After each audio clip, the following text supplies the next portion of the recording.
أعوذ بالله من الشيطان الرجيم. بسم الله الرحمن الرحيم. الحمد لله رب العالمين.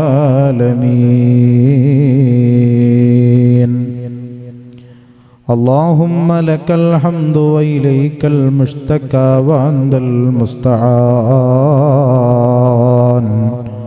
ولا حول ولا قوة إلا بالله العلي العظيم.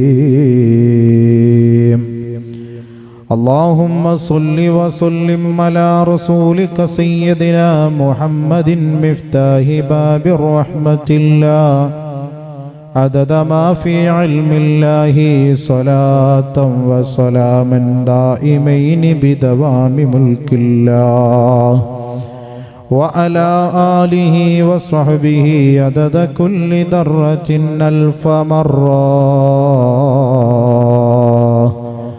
الصلاة والسلام عليك يا سيدي يا رسول الله. ولي عارف بالله كريم عابد لله سهير بين خلق الله هو العلوي ولي الله. صلاة الله سلام الله على طه رسول الله. صلاة الله سلام الله على ياسين حبيب الله. അല്ലാഹു സുബ്ഹാനഹു വ തആല നമ്മെ ഇവിടെ ഒരുമിച്ച് കൂട്ടിയതുപോലെ അവൻ്റെ പരിശുദ്ധിയുടെ പരിപാവനതയുടെ സ്വർഗീയ ആരാമത്തിൽ ഉൾപ്പെടുത്തി അനുഗ്രഹിക്കുമാറാകട്ടെ. തമ്മിൽ നിന്ന് വിട പറഞ്ഞു പോയ മാതാപിതാക്കൾ, ബന്ധുമിത്രാദികൾ, സുഹൃത്തുക്കൾ, സഹകാരികൾ, സഹായികൾ, നാം ഇങ്ങനെയൊക്കെ ആകാൻ കാരണക്കാർ അല്ലാഹു സുബ്ഹാനഹു വ തആല അവരുടെയൊക്കെ മണ്ണറകൾ മണിയറകളുമാക്കുമാറാകട്ടെ. ജീവിച്ചിരിക്കുന്നവർക്ക് ആഫിയത്തുള്ള ദീർഘായുസ് റബ്ബിൻ്റെ ത്വഅത്തിലായി നൽകി അനുഗ്രഹിക്കുമാറാകട്ടെ. മുത്തുനബി സല്ലല്ലാഹു അലൈഹി വസല്ലമ തങ്ങളുടെ മദദും നുസ്റത്തുമുള്ള മുത്തഖീങ്ങളിൽ ലൈലത്തുൽ ഖദ്ർ ലഭ്യമാകുന്ന സ്വാലിഹീങ്ങളിൽ അല്ലാഹു നമ്മെ ഉൾപ്പെടുത്തി അനുഗ്രഹിക്കട്ടെ. ആമീൻ ബിറഹ്മതിക യാ അർഹമർ റഹീമീന വൽഹംദുലില്ലാഹി റബ്ബിൽ ആലമീൻ. അല്ലാഹുവിൻ്റെ അപാരമായ അനുഗ്രഹത്താൽ വിശുദ്ധ റമദാനിൻ്റെ 27-ാം രാവിലാണ് നാം എല്ലാവരും ഒരുമിച്ച് കൂടിയിട്ടുള്ളത്. പരിശുദ്ധമായ ദീനുൽ ഇസ്ലാമിൻ്റെ 5, 6, 11 കാര്യങ്ങളിൽ വിശ്വസിക്കുന്ന ഒരു സത്യവിശ്വാസിയെ സംബന്ധിച്ചിടത്തോളം ലൈലത്തുൽ ഖദ്റിനെ കുറിച്ച് പ്രത്യേകം അനാവരണം ചെയ്ത് ഉത്ബുദ്ധരാക്കേണ്ട സാഹചര്യമെന്നില്ല. നമുക്കെല്ലാവർക്കും അറിയാം, ലൈലത്തുൽ ഖദ്ർ എന്ന് പറയുന്നത് നിർണയത്തിൻ്റെ രാത്രി. നാം പലപ്പോഴും ഇത്തരത്തിലുള്ള മജ്ലിസുകളിലൂടെ തന്നെ ലൈലത്തുൽ ഖദ്റിൻ്റെ മഹത്വത്തെ തിരിച്ചറിയുകയും അത് ഉൾക്കൊള്ളുകയും അത് ജീവിതത്തിൽ പകർത്തുകയും അത് പ്രതീക്ഷിച്ച് കഴിഞ്ഞുകൂടുമൊക്കെ മുൻകാലങ്ങളിൽ പ്രതീക്ഷിച്ച് കഴിഞ്ഞുകൂടുകയൊക്കെ ചെയ്ത മുൻകാലങ്ങളിൽ അനുഭവങ്ങളുള്ളവരാണ് ഞാനും നിങ്ങളുമൊക്കെ.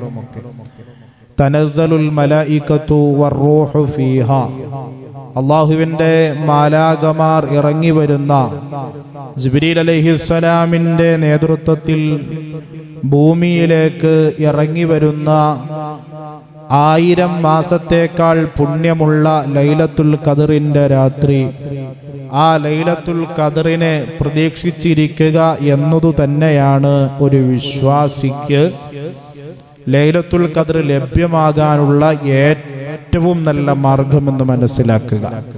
അങ്ങനെ ലൈലത്തുൽ ഖദ്റിനെ പ്രതീക്ഷിച്ചുകൊണ്ട് കഴിഞ്ഞുകൂടുന്ന ഒരു സാഹചര്യത്തിലാണ് നാം ഈ മജ്ലിസിലിരിക്കുന്നത്. അള്ളാഹു ലൈലത്തുൽ ഖദ്ർ കൊണ്ട് അനുഗ്രഹിച്ച മുത്തഖീങ്ങളിൽ അള്ളാഹു ഉൾപ്പെടുത്തി അനുഗ്രഹിക്കുമാറാകട്ടെ. തിരുനബി സല്ലല്ലാഹു അലൈഹി വസല്ലമ തങ്ങൾ പഠിപ്പിക്കുന്നത് കാണാം, ലൈലത്തുൽ ഖദ്ർ എന്നല്ല, ഇനി എത്ര വലിയ മഹത്വമുള്ള സാഹചര്യങ്ങൾ ഉണ്ടായാൽ പോലും അതിൻ്റെ സാധ്യതകൾ, അതിൻ്റെ മഹത്വം ലഭ്യമാകാത്ത ഒരുപാട് വിഭാഗങ്ങളെ അള്ളാഹുവിൻ്റെ ഹബീബായ പൂമുത്ത് പുന്നാര ത്വാഹ റസൂലുള്ളാഹി സല്ലല്ലാഹു അലൈഹി വസല്ലമ തങ്ങൾ പഠിപ്പിക്കുന്നുണ്ട്. ഈ ലൈലത്തുൽ ഖദ്റിന്റെ രാത്രിയിൽ ഒന്നാമതായി നമ്മുടെ മനസ്സിലുണ്ടാകേണ്ട കാര്യം തൗബയുടെ മനസ്സുണ്ടാകുക എന്നുള്ളതാണ്. തൗബയുടെ ഫർദിൽ ഒന്ന് എന്ന് പറയുന്നത് ജീവിതത്തിൽ സംഭവിച്ചു പോയ തെറ്റാണെന്ന് ബോധ്യമുള്ള കാര്യങ്ങൾ ഇനി ജീവിതത്തിൽ ആവർത്തിക്കില്ല എന്ന ഒരു തീരുമാനമെടുക്കലാണ് തൗബയുടെ ഫർദിൽപ്പെട്ട ഒരു കാര്യം. ഇനി തെറ്റ് ചെയ്യാൻ പാടില്ല, ഇനി തെറ്റിലേക്ക് കടന്നു പോകാൻ പറ്റൂല എന്ന ഒരു തീരുമാനം ഒരു വിശ്വാസിയുടെ ഹൃദയത്തിന്റെ അകത്തളങ്ങളിൽ രൂഢമൂലമാകുന്ന സാഹചര്യം ഉണ്ടാക്കിയെടുക്കലാണ് തൗബ കൊണ്ട് അള്ളാഹു ഉദ്ദേശിക്കുന്നത്. പറഞ്ഞു വരുന്നത്, ഇപ്പോൾ ലൈലത്തുൽ ഖദ്റിന്റെ രാത്രിയിൽ ലൈലത്തുൽ ഖദ്ർ ലഭ്യമാകാൻ ഒന്ന് നമ്മുടെ മനസ്സിന്റെ അകത്തുണ്ടാകേണ്ടത് തൗബ, പശ്ചാത്താപത്തിന്റെ മനസ്സാണ്. തിരുനബി സല്ലല്ലാഹു അലൈഹി വസല്ലമ തങ്ങൾ പഠിപ്പിക്കുന്നുണ്ട്, നാളെ മഹ്ശറ വൻസബയെ കുറിച്ച് മുത്തുനബി അനാവരണം ചെയ്തപ്പോ അള്ളാഹുവിന്റെ ഹബീബായ ത്വാഹ റസൂലുള്ളാഹി തങ്ങൾ പറയുന്നു, കജിബാലി തിഹാമത്തൽ ബൈളാ, നാളെ മഹ്ശറയിൽ ഒരു വിഭാഗം ആളുകൾ വരും. ആ ഒരു വിഭാഗം ആളുകളുടെ ആരാധനകളുടെ വലിപ്പം എന്ന് പറയുന്നത് ആകാശം മുട്ട നിൽക്കുന്ന പർവ്വതത്തിന് സമാനമായിരിക്കും. ഒരു പർവ്വതത്തിന് സമാനമായി നിസ്കരിക്കുക, നോമ്പെടുക്കുക, ആരാധന കർമ്മങ്ങൾ ചെയ്യുക എന്ന് പറഞ്ഞാൽ അത്ഭുതം തന്നെയാണ്. കജിബാലി തിഹാമത്തൽ ബൈളാ, തിഹാമയിലെ വെളുത്ത പർവ്വതത്തിന് സമാനമായി നിസ്കാരങ്ങളും നോമ്പുകളും സൽക്രമങ്ങളും ആരാധന കർമ്മങ്ങളുമായി കർമ്മകാണ്ഡത്തിലെ സുഹൃത കർമ്മങ്ങളുമായി വരുന്ന ഒരു വിഭാഗം നാളെ മഹ്ശറയിൽ വരും. അവർ ഒരുപാട് നിസ്കരിച്ചിട്ടുണ്ട്, നോമ്പ് നോക്കിയിട്ടുണ്ട്, പക്ഷേ അല്ലാഹു സുബ്ഹാനഹു വ തആല അവരുടെ അഅമാലുകളെ എന്ത് ചെയ്യുമെന്നറിയുമോ? ഹബാഅം മൻഥൂർ, ധൂളികളായി പൊടിച്ചു കളയുമെന്ന് മുഹമ്മദുർ റസൂലുള്ളാഹി. ഈ ഹദീസ് പറയുമ്പോൾ ലൈലത്തുൽ ഖദ്റിന്റെ രാത്രിയിൽ നാം ഇവിടെ ഇരിക്കുമ്പോൾ നമ്മുടെ മനസ്സിലേക്ക് ഓടി വരേണ്ടത് കഴിഞ്ഞ 26 ദിവസങ്ങളായി അല്ലെങ്കിൽ 25 ദിവസങ്ങളായി തറാവീഹ് നിസ്കാരം കൃത്യമായി നാം അനുഷ്ഠിച്ചിട്ടുണ്ട്. ഖുർആൻ പലവട്ടം ഖത്മ പൂർത്തീകരിച്ചിട്ടുണ്ട്, സുന്നത്തുകൾ അധികരിപ്പിച്ചിട്ടുണ്ട്, ഇസ്തിഗ്ഫാറുകൾ ഏറെയാക്കിയിട്ടുണ്ട്. അള്ളാഹുവിനോട് വഴിപ്പെടുന്ന റമദാൻ മാസത്തിൽ ഒരു വിശ്വാസി ചെയ്തു തീർക്കേണ്ട സുഹൃതകർമ്മങ്ങളൊക്കെ നമ്മുടെ മേഖലകളിൽ മുഴുവനും തിളങ്ങി നിന്നിട്ടുണ്ട്. പള്ളിയിൽ ഇഅ്തികാഫ് ഇരുന്നിട്ടുണ്ട്. ഏറ്റവും അവസാനം ഇപ്പൊ ലൈലത്തുൽ ഖദ്റിനെ പ്രതീക്ഷിച്ചുകൊണ്ട് നാം ഇഅ്തികാഫ് ജൽസയിൽ ഇരിക്കുകയാണ്. ഇതുപോലെ ഒരുപാട് നിസ്കരിച്ച, ഒരുപാട് നോമ്പെടുത്ത, നമ്മെപ്പോലെ ആരാധന കർമ്മങ്ങളുമായി കഴിഞ്ഞുകൂടിയ ഒരു വിഭാഗം നാളെ മഹ്ശറയിൽ വരുന്നു. ആകാശത്ത് ലോകത്തിനോട് മുട്ടിയുരുമിക്കൊണ്ട് മുത്തം കൊടുത്തുകൊണ്ട് അടക്കം പറയുന്ന ഒരു പർവ്വതക്കെട്ടിന് സമാനമായ ആരാധന മൂല്യങ്ങളുമായി. എന്നാൽ അള്ളാഹുവിന്റെ ഹബീബ് അവരുടെ ആരാധനകളെ അള്ളാഹു ധൂളികളായി പൊടിച്ചു കളയുമെന്ന് പറയാനുള്ള കാരണം അവർ വ്യഭിചരിച്ചതല്ല, അവർ കള്ളു കുടിച്ചതല്ല, അവർ ഹറാമിലേക്ക് അല്ലെങ്കിൽ മറ്റു നാം സമൂഹത്തിന്റെ മുന്നിൽ പറയപ്പെടുന്ന ഏതെങ്കിലും ഗൗരവമുള്ള തെറ്റുകുറ്റം നമ്മുടെ മാനദണ്ഡത്തിൽ ഉള്ള ഒരു കാര്യം ചെയ്തതല്ല. ആദരവായ മുഹമ്മദ് മുസ്തഫ സല്ലല്ലാഹു അലൈഹി വസല്ലമ തങ്ങൾ പറയുന്നു, അവരുടെ അഅമാലുകൾ അല്ലാഹു പൊളിച്ചു കളയാനുള്ള കാരണം ഇദാ ഖലൗ ബിമഹാരിമില്ലാഹി ഇൻതഹഖൂഹാ,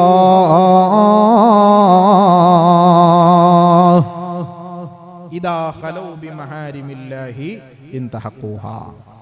ഒരു മറ ലഭിച്ചാൽ ഒരു തെറ്റ് ചെയ്യണമെന്നില്ല, പക്ഷെ ആ തെറ്റ് ഒരു മറയിൽ അല്ലെങ്കിൽ മറ്റൊരാൾ കാണാത്തിടത്ത് തന്നെ വിലയിരുത്തുന്ന ആളുകൾ ഇല്ലാത്തിടത്താണ് എങ്കിൽ ഞാൻ ആ തെറ്റ് ചെയ്യും എന്ന ഒരു ഉറപ്പ് നമ്മുടെ മനസ്സിന്റെ അകത്തുണ്ടായാൽ, അങ്ങനെ ഒരു തഹഖീഖ് നമ്മുടെ മനസ്സിന്റെ അകത്തുണ്ടായാൽ, മുത്തുനബി പഠിപ്പിക്കുക. നമ്മൾ ആലോചിച്ചു നോക്കിയേ, അടച്ചിട്ട മുറിയിൽ ആരാരും ഇല്ലാത്ത സമയത്ത് മാറോട് ചേർത്ത് പിടിച്ച മൊബൈലിന്റെ ഡിസ്പ്ലേയിൽ പല ആപ്ലിക്കേഷനുകളിൽ നിന്ന് വരുന്ന പല ലിങ്കുകളിലും നാം കണ്ട് ആസ്വദിക്കുന്ന രംഗങ്ങൾ നമ്മുടെ പെങ്ങന്മാരോടൊത്ത്, മാതാപിതാക്കളോടൊത്ത്, ബന്ധുമിത്രാദികളോടൊത്ത്, സഹകാരികളോടൊത്ത് അല്ലെങ്കിൽ നമ്മെ ആദരിക്കുന്ന ആളുകളോടൊത്തിരിക്കുന്ന സമയത്ത് കാണാൻ പറ്റുന്നതാണോ?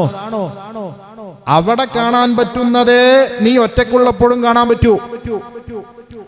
നിനക്ക് നിന്റെ നാട്ടിൽ പൊതുജനങ്ങളുടെ മുന്നിൽ നിനക്ക് ചെയ്യാൻ പറ്റുന്ന പ്രവർത്തനങ്ങൾ മാത്രമേ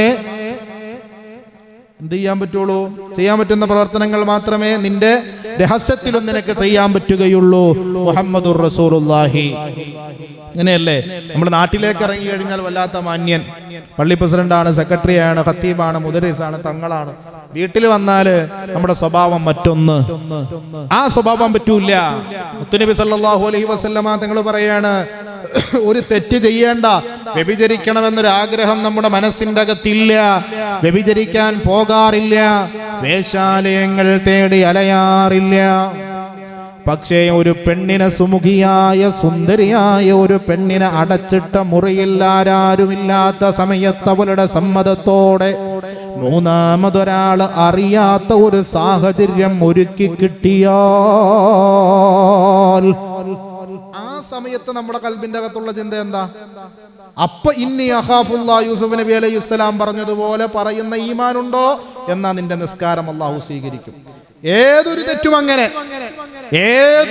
അങ്ങനെ അവസരോചിതമായി നിനക്ക് ആരും അറിയട്ടെ അറിയാതിരിക്കട്ടെ, രഹസ്യത്തിലാകട്ടെ പരസ്യത്തിലാകട്ടെ, സിറിലാകട്ടെ അലാനിയത്തിലാകട്ടെ, ആ തെറ്റുകൾ അല്ലെങ്കിൽ ശരികൾ എല്ലാ സമയത്തും ഒരേപോലെയാകണം ഒരു വിശ്വാസിക്ക്. സമൂഹ മധ്യത്തിൽ ചെയ്യാത്ത തെറ്റ് ഒറ്റയ്ക്കാകുമ്പോഴും ചെയ്യാൻ പറ്റൂല. അങ്ങനെ ചെയ്യുന്ന സ്വഭാവമുണ്ട് എങ്കിൽ, രണ്ട് മുഖമുള്ള ഒരു സ്വഭാവമാണ് ഒരു വിശ്വാസിക്കുള്ളത് എങ്കിൽ, മുത്തുനബി സല്ലല്ലാഹു അലൈഹി വസല്ലമ തങ്ങൾ പറഞ്ഞു, ഇദാ ഖലൗ ബിമഹാരിമില്ലാഹി ഇൻതഹഖൂഹാ. റമദാനിലെ നിസ്കാരം വെറുതെയാണ്. ലൈലത്തുൽ ഖദർ കിട്ടിയിട്ടും കാര്യമില്ല. നാളെ മഹ്ശറ വൻസഭയിലെത്തുമ്പോൾ ലൈലത്തുൽ ഖദർ ധൂളികളായി അള്ളാഹു പൊടിച്ചു കളയുമെന്ന് മുഹമ്മദുർ റസൂലുള്ളാഹി. അപ്പോൾ ഒന്ന്, നമ്മുടെ ജീവിതം രഹസ്യവും പരസ്യവും ഒരേപോലെയാകണം. രഹസ്യത്തിൽ മറ്റൊരു സ്വഭാവവും പരസ്യത്തിൽ മറ്റൊരു സ്വഭാവവും ആകാൻ പാടില്ല എന്നൊരു ബോധം നമ്മുടെ കൽബിന്റെ അകത്തുണ്ടാകണം. അള്ളാഹു തൗഫീഖ് നൽകി അനുഗ്രഹിക്കുമാറാകട്ടെ. നിസ്സാര കാര്യങ്ങൾ മതി നമ്മുടെ അമലുകൾ പൊളിഞ്ഞു പോകാൻ. ലൈലത്തുൽ ഖദറിന്റെ രാത്രിയിൽ തൗബയുടെ മനസ്സുമായിരിക്കുമ്പോൾ ഒരു വിശ്വാസി തിരിച്ചറിയേണ്ട പാഠം നമ്മളൊക്കെ പലപ്പോഴും പറയാറുണ്ട്, ഞാൻ കള്ളു കുടിക്കാറില്ല, ഞാൻ വ്യഭിചരിക്കാറില്ല, ഞാൻ പലിശ വാങ്ങാറില്ല, ഞാൻ പലിശ കൊടുക്കാറില്ല, ഞാൻ കൊലപാതകം നടത്താറില്ല. അങ്ങനെ സമൂഹത്തിൽ പൊതുവായി പറയപ്പെടുന്ന വലിയ വലിയ കബീറത്തായ തെറ്റുകൾ ഒന്നും ഞാൻ ചെയ്യാറില്ല, അതുകൊണ്ട് ഞാനൊരു മാന്യനാണ് എന്ന് പറയുന്നൊരു സ്വഭാവം നമ്മുടെ മനസ്സിന്റെ അകത്തുണ്ട്, അല്ലേ? മാന്യനാണ്, അല്ലെങ്കിൽ നമുക്ക് അങ്ങനെ ഒരു ചിന്ത നമ്മുടെ മനസ്സിന്റെ അകത്തുണ്ട്. എന്നാൽ ലൈലത്തുൽ ഖദറിന്റെ രാത്രിയിൽ മനസ്സിലാക്കേണ്ടത്, ഇതൊന്നും ചെയ്യണ്ട നമ്മുടെ ആഖിറം നഷ്ടപ്പെടാൻ. തിരുനബി സല്ലല്ലാഹു അലൈഹി വസല്ലമ തങ്ങൾ നാളെ മഹ്ശറ വൻസഭയിലെത്തുന്ന ഒരു വിഭാഗത്തിനെ കുറിച്ച് പഠിപ്പിക്കുന്നുണ്ട്.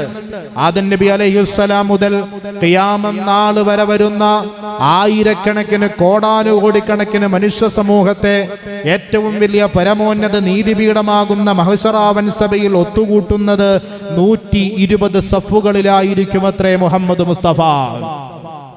ഈ സഫിന്റെ ബാഹുല്യം എത്രയാണ്?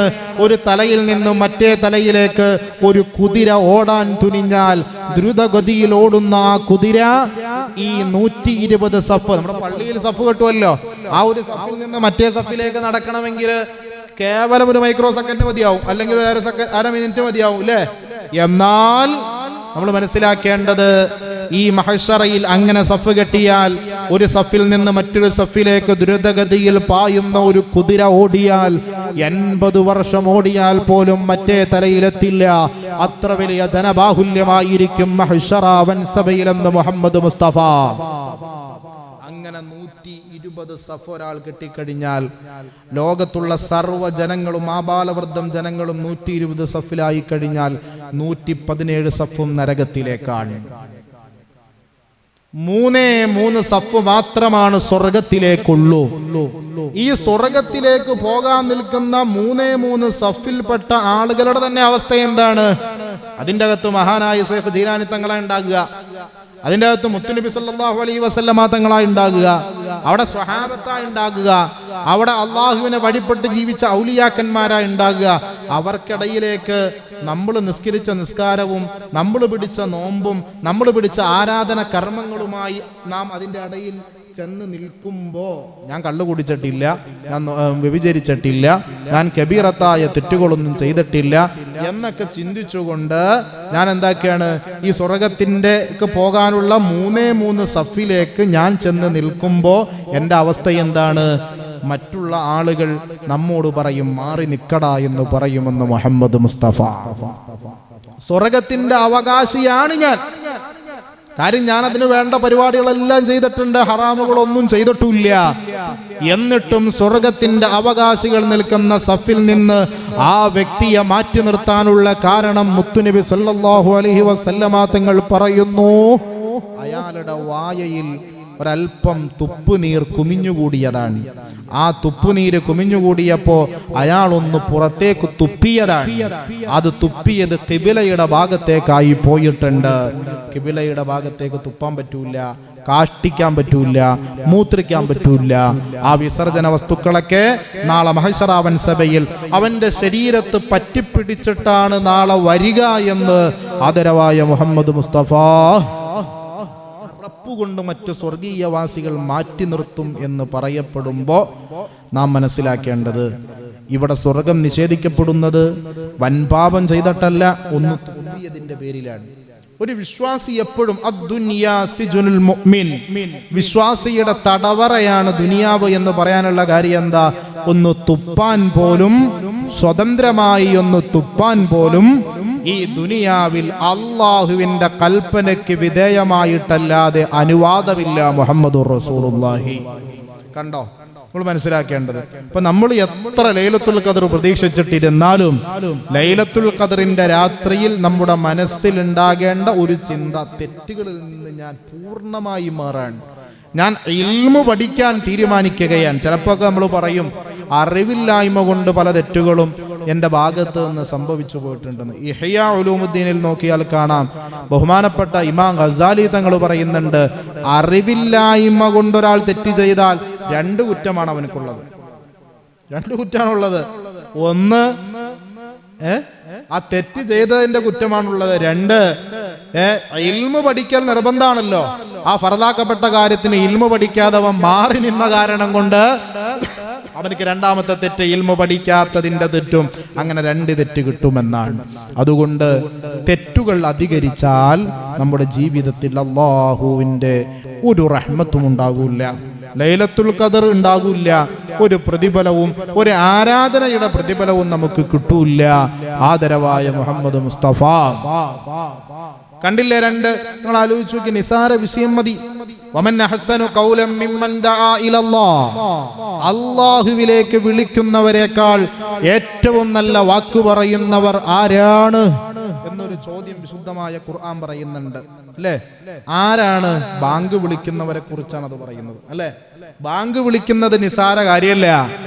ബാങ്ക് വിളിക്കുക എന്ന് പറഞ്ഞാൽ വലിയ പുണ്യമുള്ള കാര്യമാണ്. നമ്മളെ സംബന്ധിച്ചിടത്തോളം പള്ളിയിലെ മുഅദ്ദിൻമാരെന്ന് പറഞ്ഞാൽ കക്കൂസ് കഴുവാനും അല്ലെങ്കിൽ പള്ളി അടിച്ചു വരാനുമാണ്. പക്ഷേ ബാങ്ക് വിളിക്കുക എന്ന് പറഞ്ഞാൽ ഖുർആൻ പറഞ്ഞു, വമൻ അഹ്സനു ഖൗലൻ മിമ്മൻ ദആ ഇലല്ലാഹ്, അള്ളാഹുവിലേക്ക് വിളിക്കുന്നവരെക്കാൾ ഏറ്റവും നല്ല വാക്ക് പറയുന്നവരാരാണ്? നാളെ മഹ്ശറാവൻ സഭയിൽ അള്ളാഹുവിൻ്റെ ഒരു കൂട്ടം വിഭാഗം ആളുകൾ അള്ളാഹുവിൻ്റെ മുഖത്തേക്ക് നോക്കാൻ അവർക്ക് അനുവാദം നൽകുമത്രേ. അവർ തൻ്റെ ഇടത്തോടെ ധൈര്യത്തോടെ അള്ളാഹുവിൻ്റെ മുഖത്തേക്ക് നോക്കുമെന്ന് ആദരവായ മുഹമ്മദ് മുസ്തഫ. ഞാനും നിങ്ങളും പടച്ച റബ്ബിൻ്റെ മുന്നിലേക്ക് എത്തുന്ന സാഹചര്യത്തിൽ നാളെ മഹ്ശറാവൻ സഭയിൽ തെറ്റ് ചെയ്തിട്ട് ചെയ്തുപോയ ഗൗരവമുള്ള തെറ്റ് പിതാവ് പിടിക്കുമ്പോൾ പിതാവിൻ്റെ മുന്നിൽ എഴുന്നേറ്റ് തല ഉയർത്തി നിൽക്കാൻ കഴിയാതെ തല കുമ്പിട്ട് നിൽക്കുന്നത് പോലെ അല്ലാഹുവേ, ഞാൻ ചെയ്ത ഹറാമുകൾ, ഞാൻ ചെയ്ത മോശത്തരങ്ങൾ ആരാരും അറിയില്ലല്ലോ എന്ന് കരുതിയിട്ട് ഇരുട്ടിൻ്റെ അകത്തളങ്ങളിൽ ഞാൻ ചെയ്തു കൂട്ടിയ തമസ്സിൻ്റെ അധാർമിക പ്രവർത്തനങ്ങൾ നീ അറിഞ്ഞല്ലോ അല്ലാ എന്നോർത്തിട്ട് തലകുനിച്ച് അള്ളാഹുവിനെ ഭയപ്പെട്ട് നിൽക്കുന്ന ഏറ്റവും വലിയ പരമോന്നത നീതിപീഠമാകുന്ന മഹ്ശറാവൻ സഭയിൽ എന്നെയും ഞാനും നിങ്ങളും തലകുനിച്ചു നിൽക്കുമ്പോൾ ഒരു വിഭാഗം അള്ളാഹുവിൻ്റെ മുഖത്തേക്ക് ചെങ്കൂറ്റത്തോടെ നോക്കുമെന്ന്. ഏതാണ് ആ വിഭാഗം?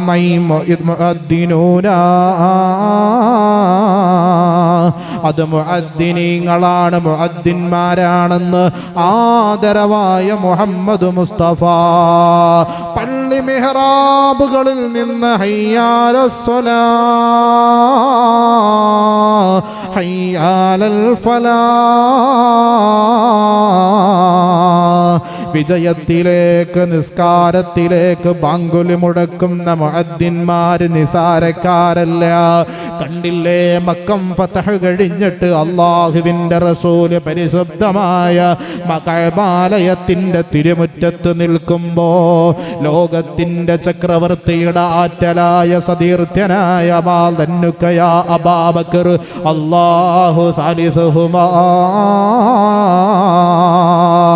ആകാശം മുട്ട നിൽക്കുന്ന 6 സൗറിന്റെ മുകളിലേക്ക് പ്രയാസം അനുഭവിച്ച് പുന്നാരപ്പൂമുത്ത് നടന്നു കയറുമ്പോ ഭയചകിതനായി പിന്നോട്ട് നോക്കി നിന്ന തൻ്റെ സതീർത്ഥനോട് എന്താണ് നോക്കുന്നതെന്ന് ചോദിച്ചപ്പോ നമുക്ക് പിന്നാലെ പടപടാ നടിക്കുന്ന കുതിരക്കുളമ്പടിയുടെ അകമ്പടിയോടെ ഊരിപ്പിടിച്ച വാളിന്റെ തലപ്പുമായിട്ട് ശത്രുക്കൾ പാഞ്ഞടിക്കുന്നുണ്ട്. യാ റസൂലല്ലാഹ്, അവരുടെ കയ്യിലെങ്ങാനും കിട്ടിയാൽ അങ്ങേക്ക് വല്ല പ്രയാസവും നേരിടുമോ എന്ന് ചിന്തിച്ചിട്ട് ഞാൻ ഇടംവലം മുന്നിലും പിന്നിലും ഓടുകയാണെന്ന് പറഞ്ഞപ്പോ അല്ലാഹു സാലിസുഹുമാ, മൂന്നാമനായി നമ്മോടൊപ്പം അബൂബക്കറെ അള്ളയുണ്ടെന്ന് പറഞ്ഞപ്പോ ആദ്യമായി മുത്തുനബിയിൽ വിശ്വസിച്ച അബൂബക്കർ സിദ്ദീഖ് റളിയല്ലാഹു അൻഹു, അബൂബക്കർ സിദ്ദീഖാരാ ആദ്യം സ്വർഗത്തിൽ കടക്കുന്ന മുത്തുനബിയുടെ കൈപിടിച്ച് സ്വർഗത്തിൽ കടക്കുന്ന അബൂബക്കർ, ആ അബൂബക്കർ എന്ന ആയിഷത്തു സിദ്ദീഖ എന്ന തൻ്റെ പൊന്നാര മകളെ മുത്തുനബിക്ക് വിവാഹം ചെയ്യിപ്പിച്ചു കൊടുത്ത അബൂബക്കർ, ആ അബൂബക്കർ കഅബാലയത്തിന്റെ തിരുമുറ്റത്ത് സിദ്ദീഖ തങ്ങൾ വല്ലാത്ത ആഗ്രഹത്തോടെ നിൽക്കുകയാണ്. തൊട്ടപ്പുറത്ത് ഇസ്ലാമിക് റിപ്പബ്ലിക്കിന്റെ രണ്ടാമത്തെ ഖലീഫയായി യൂഫ്രട്ടീസിന്റെയോ ടൈഗ്രീസിന്റെയോ നദിതടത്തിലെങ്ങാനും ഒരു ആട്ടിൻകുട്ടി കാലിടറി വീണ അതിന്റെ പേരിൽ അള്ളാഹുവിനോട് സമാധാനം പറയേണ്ടി വരുമെന്ന് പറഞ്ഞ് പൊട്ടിക്കരഞ്ഞു പോയ സൂര്യനസ്തമിക്കാത്ത സാമ്രാജ്യത്തിന്റെ അധിപനായിരുന്ന മഹാനായ ഉമർ ഇബ്നുൽ ഖത്താബ് ആഗ്രഹത്തോടെ കഅബാലയത്തിന്റെ തിരുമുറ്റത്ത് നിൽക്കുകയാണ്. തൊട്ടപ്പുറത്ത് സാഹിബുൽ ഖുർആൻ ദുന്നൂറൈനി, അവസാനം ശത്രുവിന്റെ ചിതറിത്തെറിക്കുന്ന കൂരമ്പുകൾ ശരീരത്ത് വന്ന് പതിക്കുമ്പോഴും ആ ശരീരത്ത് നിന്ന് ചാലിട്ടൊഴുകിയ രക്തത്തിന്റെ കണങ്ങൾ താൻ ഓതിക്കൊണ്ടിരിക്കുന്ന വിശുദ്ധമായ ഖുർആനിലേക്ക് ചിതറിത്തെറിച്ചിട്ട് തൗഹീദിന്റെ അമര ആരകാഹളം മുടക്കി ലോകത്തിനോട് വിട പറഞ്ഞു പോയ ഇസ്ലാമിക് റിപ്പബ്ലിക്കിന്റെ മൂന്നാമത്തെ ഖലീഫ ഉസ്മാൻ ഇബ്നു അഫ്ഫാൻ ആഗ്രഹത്തോടെ നിൽക്കുകയാണ്. അതേ പാരാവാരം പോലെ പരന്നു കിടക്കുന്ന മരുഭൂമിയുടെ മുകളിൽ കുതിരാഭ്യാസം നടത്തുമ്പോ മണൽ തരികളെ ഇളക്കി പുറപ്പെടിക്കുന്ന ധീരനിൽ ധീരാധീരനായ വില്ലാളി വീരനായ വിജുകേശുവായ ദുൽഫുക്കാർ എന്ന വാളുമേന്തി ദുൽദുൽ കുതിരപ്പുറത്ത് കയറി പടയോട്ടം നടത്തിയ ഇസ്ലാമിക് റിപ്പബ്ലിക്കിന്റെ നാലാമത്തെ ഖലീഫ മുത്തുനബിയുടെ പൊന്നാര മകള് ഫാത്തിമ റളിയല്ലാഹു അൻഹയുടെ മണിയറയിൽ കസ്തൂരിയുടെ പരിമളം പരത്തിക്കൊടുത്ത സ്നേഹപുഷ്പം മഹാനായ അലി ഇബ്നു അബീ താലിബ് ആഗ്രഹത്തോടെ നിൽക്കുകയാണ്. ഈ നാലുപേരും ആഗ്രഹത്തോടെ നിൽക്കുന്നത് എന്തിനാ? കഅബാലയത്തിന്റെ മച്ചിന്റെ മുകളിൽ ഒന്ന് കയറാൻ, അല്ലാഹുവിന്റെ റസൂലിന്റെ സമ്മതം കിട്ടാൻ. അല്ലാഹു അക്ബർ അല്ലാഹു അക്ബർ എന്ന ബാങ്കിന്റെ അമരധ്വനി മുഴക്കാൻ അല്ലാഹുവിന്റെ റസൂൽ അവർക്കിടയിലേക്ക് ചെന്നിട്ട് പറഞ്ഞു, ഇർകബ് യാ ബിലാൽ ഹാദിഹി കഅബത്തുൽ ഉൽയാ. കഅബാലയത്തിന്റെ കറുത്ത നാട പുതച്ച് മാലോകരമാടി വിളിച്ച് മാറത്തണയിച്ച് മനസമാധാനത്തിന്റെ മട്ടുപ്പാവൊരുക്കുന്ന കഅബാലയത്തിന്റെ മുകൾ തട്ടിലേക്ക് ചാടിക്കേറിയിട്ട് ബാങ്കിന്റെ അമരധ്വനി മുടക്കേണ്ടത് കറുകറുത്തവനായ ഇസ്ലാമിന്റെ കറുത്ത മാണിക്യമെന്ന് വിശേഷിപ്പിച്ച മഹാനായ ബിലാൽ ഇബ്നു റബാഹ്. അബൂബക്കർ ആഗ്രഹിച്ച ജോലി, ഉമർ ചിന്തിച്ച പണി, ഉസ്മാൻ കൊതിച്ച പണി, അതേ അലി ഇബ്നു അബീ താലിബ് തങ്ങളുടെ ഉൾക്കടലമായ അഭിലാഷം. അത്ര വലിയ ബഹുമാനമുള്ള കാര്യമല്ലയോ ബാങ്ക് കൊടുക്കുക എന്നുള്ളത്. ആ ബഹുമാനപ്പെട്ട പണിയെടുത്തിരുന്ന രണ്ട് മുഅദ്ദിന്മാര്, അവരെ കുറിച്ച് ചരിത്രം പറയുന്നത് കാണാ. ഒരു മഹാനായ സ്വഹാബി വര്യൻ പരിശുദ്ധമായ കഅബാലയത്തിന്റെ തിരുമുറ്റത്തേക്ക് ഇറങ്ങുന്നു. കഅബാലയത്തിന്റെ തിരുമുറ്റത്തേക്ക് ഇറങ്ങുമ്പോ ഒരു ചെറുപ്പക്കാരൻ കഅബാലയത്തിന്റെ ചുറ്റും ഇങ്ങനെ നടക്കുന്നുണ്ട്. ലൈലത്തുൽ ഖദറിന്റെ രാത്രിയിൽ ഇതൊന്ന് കേൾക്കുന്നത് നല്ലതാണ്. കഅബാലയത്തിന്റെ ചുറ്റും ഒരു ചെറുപ്പക്കാരൻ ഇങ്ങനെ നടക്കുന്നുണ്ട്. അയാൾക്ക് ദുആ ചെയ്യാനുള്ളത്, അല്ലാഹുമ്മ അമിത്നി മുസ്ലിമാ, അല്ലാഹുവേ നീ എന്നെ മുസ്ലിമാക്കി മരിപ്പിക്കണേ അല്ലാ എന്നാണ് അയാൾ എപ്പോഴും ദുആ ചെയ്യാറുള്ളത്. അദ്ദേഹം അങ്ങനെ ദുആ ചെയ്തുകൊണ്ടിരിക്കുന്ന സമയത്ത് നോക്കുമ്പോ വേറെ ഒന്നും പറയാനില്ല. അല്ലാഹുമ്മ ഈമാനൻ ബിക വതസ്ദീഖൻ ബികിതാബിക വവഫാഅൻ ലിഅഹദിക വത്തിബാഅൻ ലിസുന്നതി നബിയിക. ഇതല്ലേ തവാഫ് ചെയ്യുമ്പോഴുള്ള പ്രാർത്ഥന? ഇതൊന്നും അവിടെ കാണുന്നില്ല. ഹിജ്ർ ഇസ്മായിലിന്റെ അടുത്ത് കാണുന്നില്ല, കഅബയുടെ ബാബിന്റെ അടുത്ത് കാണുന്നില്ല.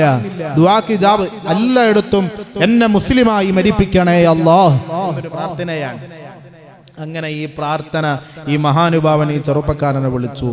എന്തേ നീ ഇങ്ങനെ ഒരു പ്രാർത്ഥന നടത്താനുള്ള കാരണം? നിനക്ക് വേറൊന്നും റബ്ബിനോട് ചോദിക്കാനില്ലേ? അപ്പൊ ആ ചെറുപ്പക്കാരൻ ഒരു കഥ പറഞ്ഞു. എനിക്ക് 2 ജ്യേഷ്ഠന്മാരുണ്ടായിരുന്നു. മൂത്ത ജ്യേഷ്ഠൻ 4-5 പതിറ്റാണ്ടോളം ഞങ്ങളുടെ നാട്ടിൽ ബാങ്ക് വിളിച്ചു.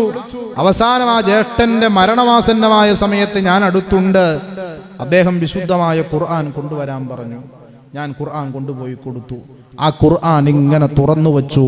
ആ ഖുർആനിലേക്ക് നോക്കിയിട്ട് അയാൾ പറഞ്ഞു, എന്റെ മൂത്ത ജ്യേഷ്ഠൻ പറഞ്ഞു, ഇന്നി ബരീഉം ഫീ ഹാദൽ കിതാബ്, ഈ കിതാബിൽ പറയപ്പെട്ട മുഴുവൻ കാര്യങ്ങളെ തൊട്ടും ഞാൻ ഒഴിവായവനാണ്. ഖുർആനിലുള്ളത് മുഴുവനും കളവാണ്. ഫനസ്സർതഹു, അയാൾ ക്രിസ്ത്യാനിയായി മരണപ്പെട്ടു. രണ്ടാമതാ ജോലി എന്റെ രണ്ടാമത്തെ ജ്യേഷ്ഠന് കിട്ടി. ഇതേപോലെ ജ്യേഷ്ഠൻ മരിക്കാൻ നേരത്ത് ഖുർആൻ കൊണ്ടുവന്നു. ഖുർആനിലുള്ളത് കളവാണെന്ന് പറഞ്ഞു. അത് എന്താക്കിയിട്ടുണ്ട്, തുറന്നു വച്ചു. അത് അങ്ങനെ യഹൂദിയായിട്ട് രണ്ടാമത്തെ ജ്യേഷ്ഠനും മരിച്ചു. 4-5 പതിറ്റാണ്ടുകളോളം ബാങ്ക് കൊടുത്ത ആ ജോലി ഇപ്പോൾ എനിക്കാണ് കിട്ടിയിരിക്കുന്നത്. ഞാനും അങ്ങനെ മുസ്ലിമാകാതെ കാഫിറായി ചത്തുപോകുമോ എന്നൊരു ഭയം എൻ്റെ കൽബിൻ്റെ അകത്തുണ്ട്.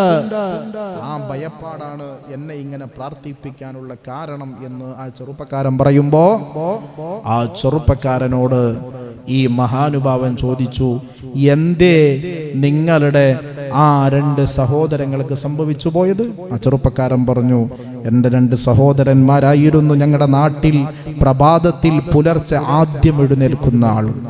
ഒരു തഹജ്ജുദ് അയാൾ അവരെ മുടക്കിയിട്ടില്ല. എത്രയോ ഖത്മുകൾ അവർ പൂർത്തീകരിച്ചു. ഇമാമിൻ്റെ ആയുസ്സുകാലം മുഴുവനും ഇമാമിൻ്റെ തൊട്ട് പിന്നിൽ നിന്ന് നിസ്കരിച്ചവരാണവർ. ഒരു സുന്നത്ത് നിസ്കാരം മുടക്കിയിട്ടില്ല, ഒന്ന് വ്യഭിചരിച്ചിട്ടില്ല, ഒരു തുള്ളി മദ്യം നുണഞ്ഞിട്ടില്ല, ഒരു ഫിത്നയും ഫസാദും പറഞ്ഞിട്ടില്ല. പക്ഷെ ആഖിബത്ത് മോശമായി പോയി. ആഖിബത്ത് മോശമായി പോയി. ലൈലത്തുൽ ഖദറിന്റെ രാത്രിയിൽ ഖൽബിന്റെ അകത്ത് ജ്വലിക്കേണ്ട ഒരു ചരിത്രമാണ് ഞാൻ നിങ്ങളോട് പറയുന്നത്. അള്ളാഹുവിനെ പ്രതീക്ഷിച്ചിട്ട്, അള്ളാഹുവിന്റെ നിർണയത്തിന്റെ രാത്രിയുടെ പവിത്രതയെ പ്രതീക്ഷിച്ചിട്ട് ഞാനും നിങ്ങളും ഇരിക്കുമ്പോൾ നമ്മുടെ ഖൽബിന്റെ അകത്ത് ഓടി വരേണ്ട ഒരു സന്ദേശമാണ് നിങ്ങളോട് ഞാൻ പറയുന്നത്. ഈ തെറ്റുകളൊന്നും ചെയ്യാതെ അള്ളാഹുവിനെ വഴിപ്പെട്ട് ജീവിച്ചിട്ട് ആ ചെറുപ്പക്കാരനോട് ഈ മഹാനുഭാവൻ ചോദിക്കുകയാണ്, പിന്നെ എന്താണ് നിങ്ങളുടെ ജ്യേഷ്ഠന്മാർക്ക് അങ്ങനെ സംഭവിക്കാൻ കാരണമുള്ളത്? ഉടൻ തന്നെ ആ ചെറുപ്പക്കാരൻ പറഞ്ഞു, വക്കാന ഈ യൻളുറാ ഇലൻ നിസാ,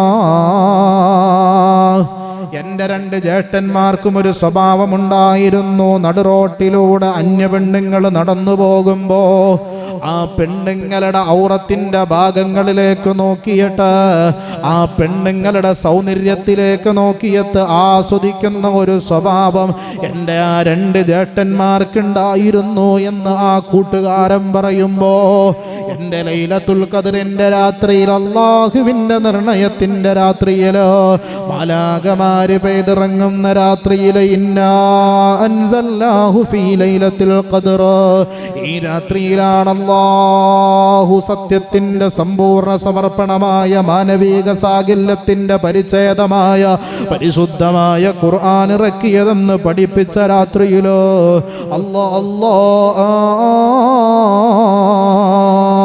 ലൈലത്തുൽ ഖദറിനെയും പ്രതീക്ഷിച്ചിട്ട് ഈമാനിന്റെ ഇബാദത്തിന്റെ ബഹിസ്ഫുരണങ്ങളായിരിക്കുമ്പോ, ചെറുപ്പക്കാരാ കേൾക്കണേ നിങ്ങള്, ഉമ്മമാരെ കേൾക്കണേ നിങ്ങള്, യുവാക്കളെ കേൾക്കണേ നിങ്ങള്, ഒരു തെറ്റിന്റെ ലാഞ്ചന ജീവിതത്തിന്റെ ഏതെങ്കിലും ഇടനാടിയിൽ സംഭവിച്ചു പോയിട്ടുണ്ടെങ്കിൽ, നിത്യമായിട്ടുണ്ടെങ്കിൽ, ബലാമൻ കസബ സയ്യാതഹു വഅഹാതത് ബിഹി ഖതീഅ, ആരെങ്കിലും ഒരാൾ നിത്യമായി ഒരു തെറ്റ് ജീവിതത്തിൽ കൊണ്ടു നടക്കുന്നുണ്ടെങ്കിൽ അവന്റെ ഇരിപ്പിടമുള്ളത് നരകത്തിലാ. അവൻ നരകത്തിലെ നിത്യവാസികളാ. നരകത്തിലെ നിത്യവാസികളാകണമെന്ന് പറഞ്ഞാൽ ദുനിയാവിൽ നിന്ന് കാഫിറായി ചത്തുപോയാലല്ലേ മൻകാല ആഖിറു കലാമിഹി, ഒരാളുടെ അവസാനത്തെ വാക്ക് ലാ ഇലാഹ ഇല്ലല്ലാഹ് എന്നായാൽ അവൻ എന്താകും? ദഖലൽ ജന്ന, അവൻ സ്വർഗത്തിലാണ്. അപ്പോ എത്ര വലിയ തെറ്റ് ചെയ്ത ആളാണെങ്കിലും അവസാനത്തെ വാക്ക് ലാ ഇലാഹ ഇല്ലല്ലാഹ് ആകണം. ഖുർആൻ പറയുന്നു, ബലാമൻ കസബ സയ്യിഅതഹു വഹാതതു ബിഹി ഖതിയ, അങ്ങനെയല്ലേ? തെറ്റ് നിത്യമായാൽ അല്ലേ? എന്താ ബാലൻസ്?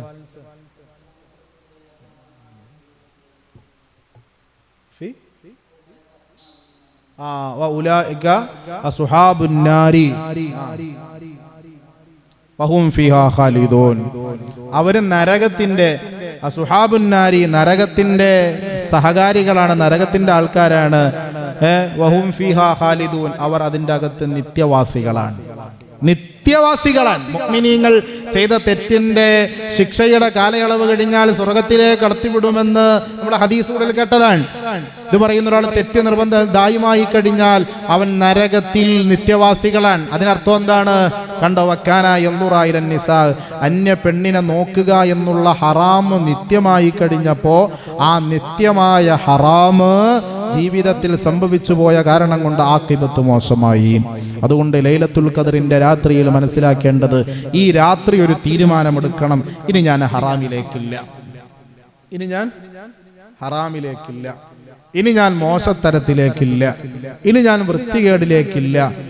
ഇതുവരെ ചെയ്തു പോയ, ഈ റമദാൻ വരെ എന്നിൽ സംഭവിച്ചു പോയ സകല തെറ്റുകുറ്റങ്ങളിൽ നിന്നും ഞാൻ മാറി നിൽക്കുകയാണ് എന്ന ഒരു തീരുമാനം നമുക്കെടുക്കാൻ കഴിഞ്ഞാൽ നമുക്ക് ലൈലത്തുൽ ഖദർ കിട്ടിപ്പോയി. അല്ലാഹു തൗഫീഖ് നൽകി അനുഗ്രഹിക്കുമാറാകട്ടെ. ആമീൻ ബിറഹ്മതിക യാ അർഹമർ റഹീമീൻ. വൽഹംദുലില്ലാഹി റബ്ബിൽ ആലമീൻ.